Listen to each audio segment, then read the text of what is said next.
Yud, kok Tika. kelihatannya capek banget itu kenapa? Apa yang sedang kamu pikirkan? Saya berpikir hal yang dimiliki teman saya. Tapi tidak kamu miliki ya? Jadi waktu itu kan saya sama teman saya tuh suka sama satu orang nih. Oke. Kita sama-sama PDKT-in si orang itu. Ternyata PDKT-an kita itu lebih memilih teman saya. Berarti kamu tidak terpilih gitu ya? Saya gagal. Wih. Saya emang terlahir jadi orang gagal. Nggak gitu juga sih. Nggak gitu juga sih ya. Tapi sedih sih. Sedih ya. Oh, soalnya kan kita melihatnya memang dia nih sosok yang sangat gimana ya, sangat kita banget gitu. Tipenya Yuda banget. Tipe banget itu. Tapi ketika kita mencoba mendekati, di tikungan saya kalah. Valentino Rossi banget kan. Akhirnya dia lebih memilih si teman saya. Iya, dia Rossi, Pedrosa atau MM93. Dia kalau Sumatera. Iya. Wah, jadi saya malah tadi berpikir bagaimana ya pertemanan saya dengan dia. Apakah saya harus merebut dia? Tapi susah juga sih, males ngerebut gitu ya. Karena kan itu preferensi ya. Iya, kita punya kecenderungan kita mau dekat dengan orang yang seperti apa.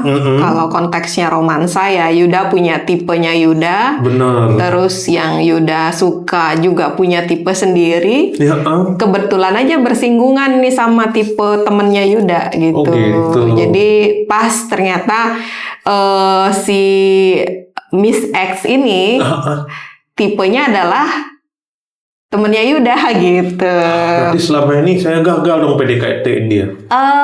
Karena Berarti dia udah berproses nih, udah deketin dia nih. udah, kalau pada akhirnya nyata tipenya adalah teman saya, berarti saya nggak masuk ke tipe dia dong berarti ya. Iya, faktanya gitu. Kenyataan itu sungguh menyakitkan kawan. Fakta pahit yang harus diterima itu ya. Tapi bagus lah. Maksudnya apa ini? Bagus ya gimana? Anda memang perlu ke teman saya. Ini kenapa mati nih? Ayo hidup. Enggak gini loh Yud. Sekali lagi kan setiap orang itu punya tipenya masing-masing. Preferensi atau kecenderungannya menyukai orang dengan karakter kepribadian atau secara fisik dan lain sebagainya itu gimana gitu. Betul. Jadi orang ya singkatnya bilang tipenya seperti apa gitu. Nah, kalau misalnya Yuda tidak masuk dalam tipe itu, ya bagus lah gitu. Karena ada kasus di mana orang-orang akhirnya menerima seseorang sebenarnya bukan karena tipenya dia gitu ya. Bukan dilandasi perasaan ketertarikan atau rasa cinta atau ya biasanya sebelum pacaran gimana lah gitu. Tapi karena ada faktor dianya kesepian. Mumpung Yuda ada deketin aku, jadian aja sama dia. Aku gak keberatan.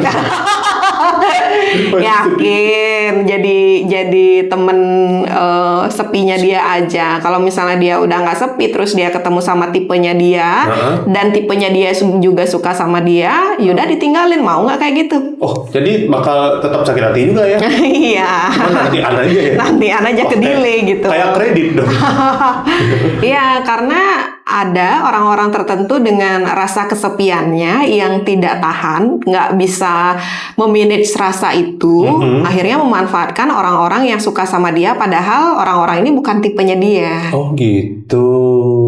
Nah, misalkan kalau PDKT-nya kita gagal nih, berarti kan kita pasti sedih dong. Iya. Sebagai orang yang melaksanakan misi menyesuaikan diri agar sesuai tipe ya. Itu kalau dari sisi dia oke lah. Kalau misalkan berarti memilih orang lain itu sesuai tipe dia, terserah dia.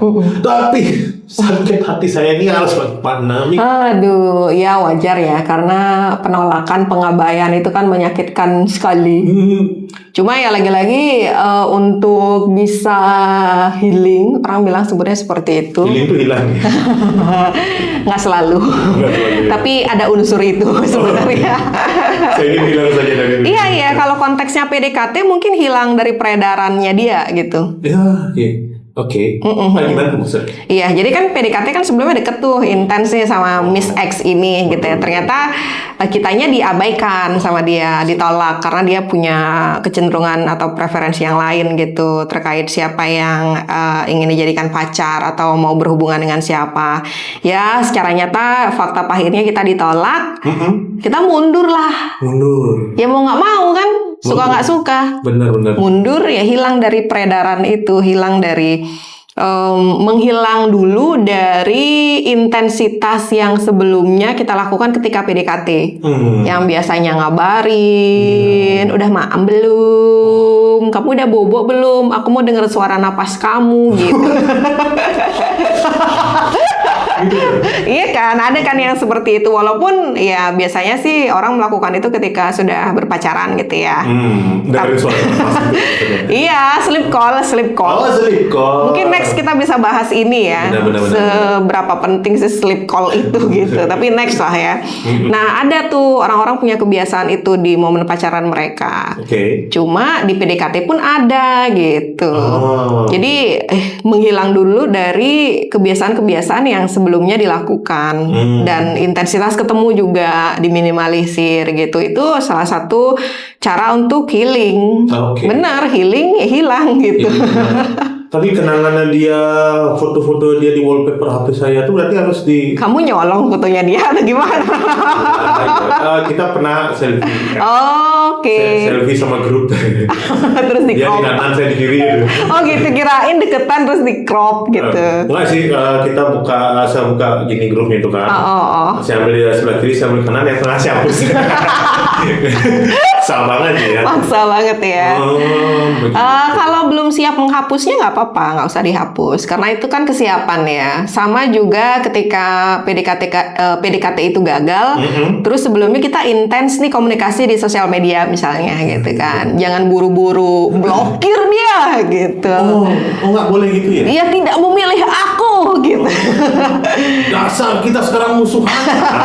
Nggak selalu harus seperti itu karena biasanya nanti ujung-ujungnya akan jadi blokir di unblock. Terus nanti blok lagi deh gitu. Tapi nanti nggak tahan gitu ya, nanti di unblock lagi, cek stalking dia lah kayak gitu. Oh berarti nanti bakal lebih terikat lagi dong? Iya. Tapi dengan perasaan yang sakit ini. Iya, dan kenyataan pahit tidak bisa bersama. Kalau gitu saya harus melaksanakan misi berikutnya. Misi apa, Yud? Saya punya sih beberapa calon PDKT. Nah iya, justru ketika gagal sama PDKT-an yang pertama, itu adalah potensi menemukan seorang yang lebih baik dari itu.